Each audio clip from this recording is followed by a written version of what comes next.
Mi primera pregunta es muy clara. Me gustaría que hablarais de la figura de Simón Bolívar. ¿Qué representa para cada uno de vosotros? Y hoy os voy a pedir ya, sinceramente, 5 minutos, a lo sumo. Yo iré avisando de que os queda un minuto. Me gustaría que durante 5 minutos, después habrá una réplica y una contrarréplica, hablaremos de la figura de Simón Bolívar y de Hernán Cortés, para que lo vayáis pensando y lo vayáis meditando. Omar, empiezo contigo. ¿Qué representa para tu visión, para tu cosmovisión, para tu canales en TikTok y en diferentes redes sociales? ¿Qué representa para ti la figura de Simón Bolívar? En todo el contexto de las que hoy se definen como las independencias, para otros la guerra de secesión. ¿Qué significa para ti Bolívar? No, bueno, para mí Bolívar significa definitivamente el padre de la patria, en este caso de Venezuela, evidentemente, ya después los colombianos tendrán su propia visión de quién será el padre de la patria, que igual los ecuatorianos, panameños, pero representa el líder de la unidad de los pueblos definitivamente, el hombre que, perdón, el hombre que hace el llamado a la unión de los colombianos, que en ese tiempo, en su visión, él creía que eran americanos básicamente. Ah, bueno, comienza a partir de ahora. Bueno, ok. Este, eso sí, representa el hombre de las reformas sociales. No voy a decir el hombre de la revolución social ni nada de eso, porque simplemente fue un reformador. Es cierto que en algunos aspectos es un revolucionario, pero en otros simplemente es un reformador, porque ciertamente no quiere meterse con algunas élites, con algunas oligarquías, para que no le tumben su proyecto político. O sea, yo creo que él estaba consciente de que si él tenía que convivir con algunos aspectos que no le gustaban a él personalmente, para finiquitar su proyecto político, lo iba a hacer, como efectivamente lo hizo y a veces lo intentó, por ejemplo, como en la constitución de Bolivia que él redacta, en donde él abole termina de abolir la esclavitud definitivamente en Bolivia, porque se lo permiten, pero claro, los congresistas bolivianos, como la esclavitud era más o menos necesaria, la terminan de aprobar, pero quitando el tema de la abolición de la esclavitud. O sea, el pensamiento abolicionista de Bolívar siempre está ahí presente. Interesante porque estamos hablando de un pensamiento abolicionista a inicios del siglo XIX. Una cuestión que en muy pocos países en ese entonces se había planteado. Y estamos hablando de colonias españolas que vivían básicamente de la esclavitud. Una evidentemente es en mayor y otras en menor medida, pero lo que vendría a ser la costa caribeña, como por ejemplo podría ser Colombia, Venezuela, su economía dependía fuertemente de la mano de obra esclava. Eso será básicamente mi intervención con respecto a lo que representa para mí personalmente. No hablo en pro de los bolivarianos ni en pro de los venezolanos. Es para mí, mi opinión personal. Te han sobrado 2 minutos. Muchas gracias, me alegra Vale. mucho de que... Brigada.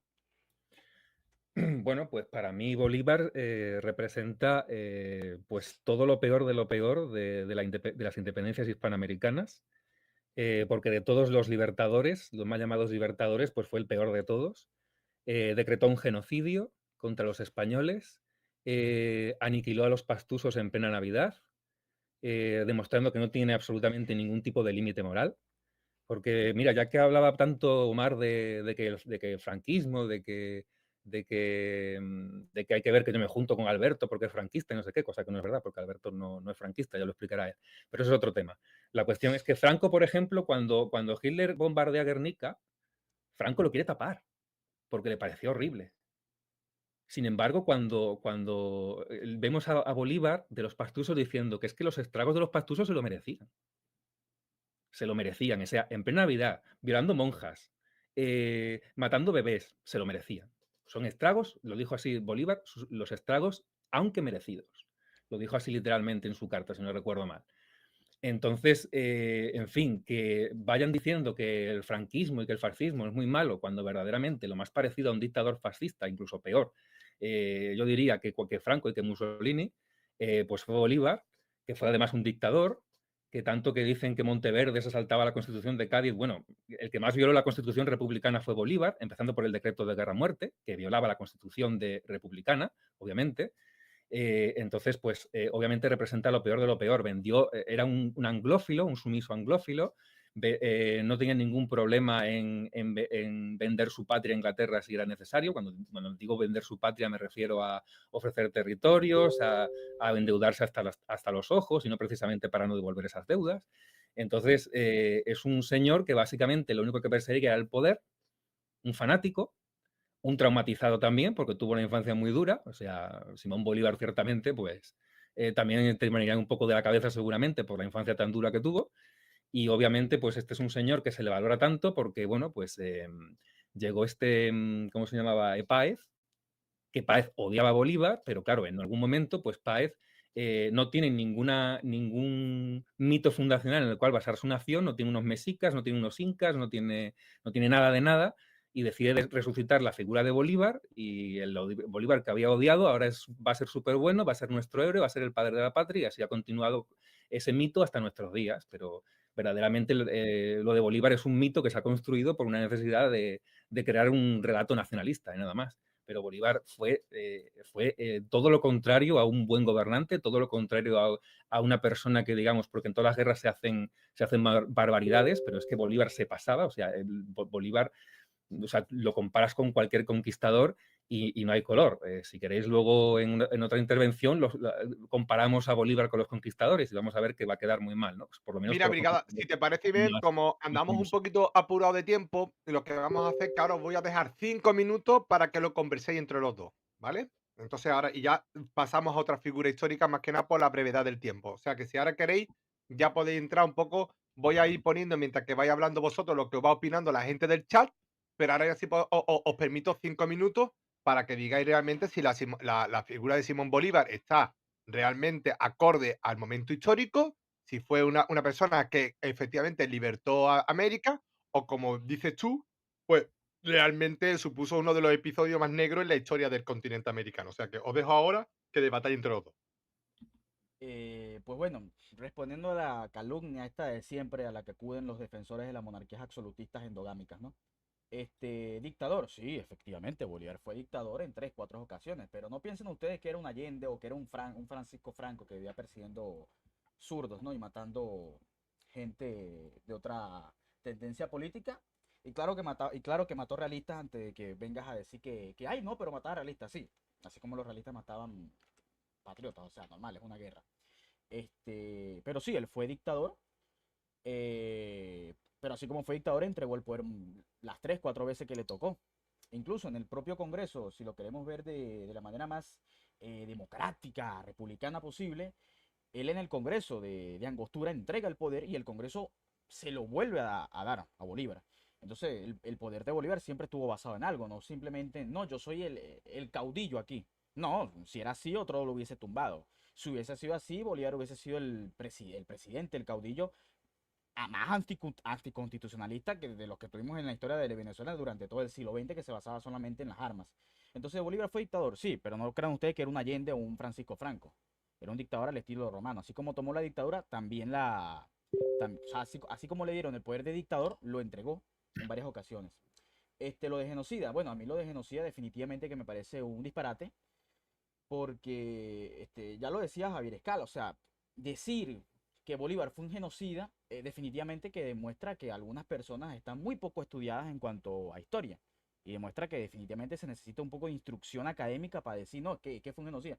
Bueno, es que si nos vamos a basar en que fue un genocida, entonces el Imperio Español en algunos aspectos también fue un genocida de ciertos pueblos. Entonces no podemos ser tan doble moral y decir, no, bueno, es que Bolívar fue un genocida porque levantó una guerra en contra de los españoles. Sí, efectivamente, levantó una guerra a exterminio en contra de los españoles. Pero no piensen ustedes que esto se cumplía ciertamente al 100%. O sea, yo no voy a negar que había atrocidades. Pero, o sea, no, tampoco quiero infravalorar el decreto de guerra-muerte. Pero pensar que es otra guerra única, distinta, es una mamada. Porque, a ver, hay que tener en cuenta algo que aquí es una contradicción incluso para los propios criollos como Bolívar. Él desciende de cierta manera de sangre española. Entonces, aplicar este decreto de guerra-muerte, de exterminio contra la sangre española, entonces él tendría que también matarse. Entonces, pensar que este decreto lo cumplía todo el tiempo es una estupidez. El propio ejemplo lo tienes cuando machetean a los prisioneros en La Guaira. Tienen 800 presos, ¿por qué? Perdón, tienen 800 presos después del propio decreto de guerra-muerte. Esto quiere decir que no todo el tiempo se cumplía ese decreto de guerra-muerte. Incluso el propio Bolívar tiene relaciones con realistas, relaciones, me refiero a relaciones amistosas. Un realista llamado Iturbide lo ayuda, con tráfico de influencias evidentemente, a que Monteverde le entregue el pasaporte para que se vaya del país durante la caída de la Primera República. Entonces pensar de que ese decreto de guerra-muerte era de exterminio total es una estupidez, porque es que Bolívar tenía esta familia dentro del propio realismo, españoles o criollos, como tú lo quieras ver, pero es una estupidez pensar que ese decreto Bolívar lo cumplió a cabalidad.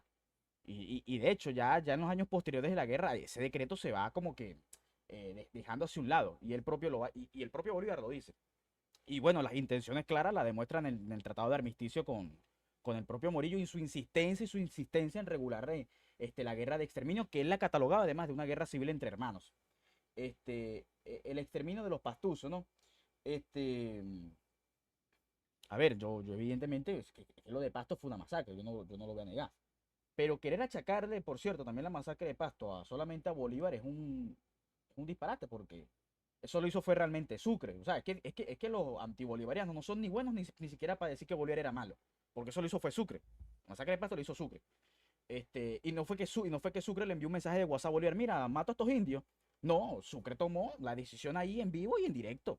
Él hizo lo que hizo, yo no lo voy a justificar evidentemente, pero incluso hay antecedentes de un año anterior de una carta que Bolívar le envía a Basilio García y le dice, mire señor, si usted quiere seguir con esta insistencia a la guerra, entonces yo le advierto una cosa. Si va a seguir, le dice básicamente esto, tiene que reconquistar toda Colombia. Porque si vamos por usted, vamos a exterminar a todo ese pueblo. O sea, él ya lo advertía, se lo estaba advirtiendo. Y el señor Basilio, por lo mismo, es que firma, porque políticamente la región de Pasto no podía seguir sublevada ante la República de Colombia. ¿Por qué? Sucre derrota a los realistas en Pichincha, ya los pastusos, o la región de Paita específicamente, estaba rodeada, ya no tenía más nada que hacer. ¿Qué es lo que tú tienes que hacer ahí? Pactar una transición, pactar para que te dejen en paz. Bueno, este bando que no te gusta, pero que ganó la guerra, la ganó y la estaba ganando y efectivamente la termina ganando. Pero definitivamente que los motivos de los pastusos para sublevarse ante Bolívar era un puro y duro fanatismo religioso solamente. Eso es lo único que explica por qué se sublevan y se van constantemente a las armas. Un puro y duro fanatismo religioso. Incluso la geografía tiene un poco que ver ahí. La región de Pasto es una región alejada, una región montañosa, aislada. Normal que sean un pueblo fanático de Dios y de la corona, la verdad. Que Paz toma a Bolívar como mito fundacional mencionaste, ¿no? Efectivamente, y mira, yo te soy honesto, si no lo hacía Páez, lo hubiese hecho otra persona, porque definitivamente que Bolívar es el venezolano más grande que ha tenido este territorio. O sea, y si nos queremos basar en qué, en tribus indígenas, con todo respeto, o sea, los caribes es lo único que tenemos. Y son y son un pueblo, una civilización que a cualquier extranjero o a cualquier venezolano tú le preguntas y bueno, sí, son nuestros indiecitos, pero eran unos indiecitos salvajes. No es que, o sea, no es que nos enorgullezca mucho, la verdad, tampoco. Y tú dices que Bolívar se pasaba de la guerra. Bueno, yo quisiera que tú me hicieras, no sé, un esquema demostrando que Bolívar cometía excesos realmente en la guerra, a diferencia de lo que hacían otros contemporáneos de su época, no sé, como Napoleón, Wellington.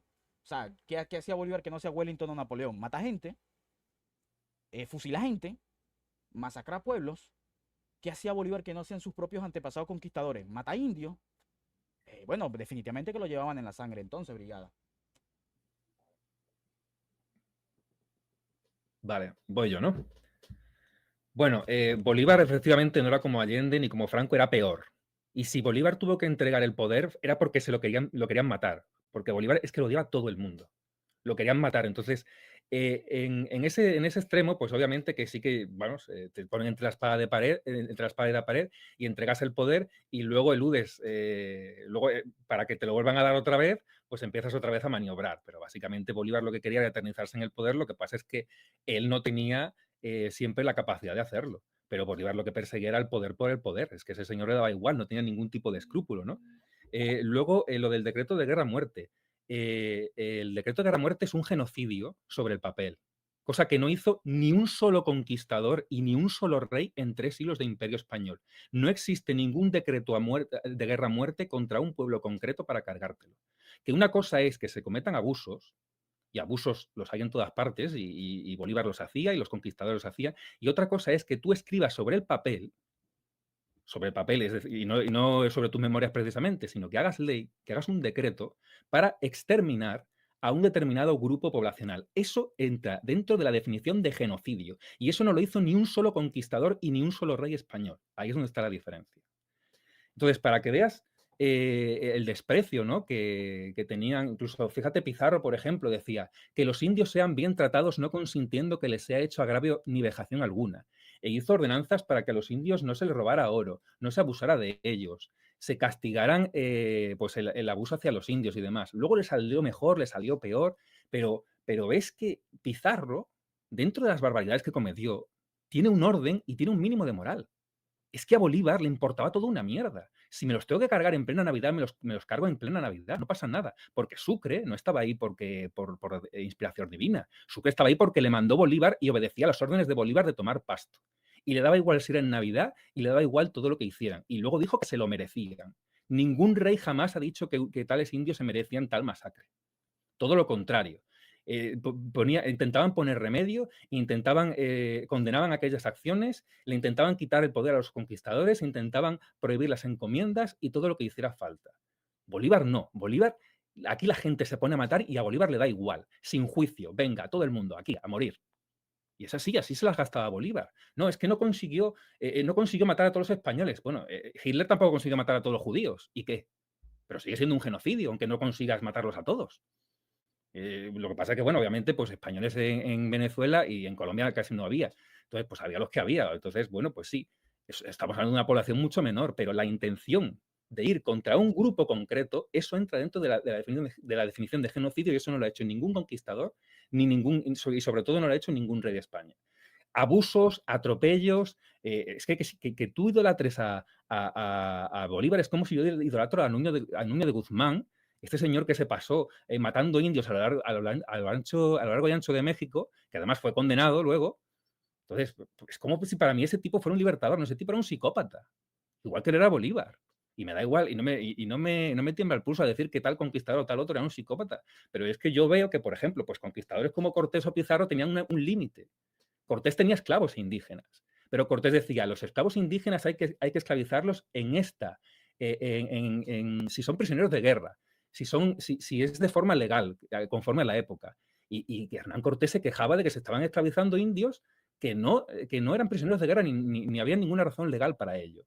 Por tanto, ves que tiene un límite, por lo menos. Pero es que a Bolívar no le ves el límite por ninguna parte. Bolívar, si decía algo bueno de los indios, era el típico discurso político, debía decir que esto es bueno para congraciarme con ellos. Y luego en sus cartas los ponía a parir.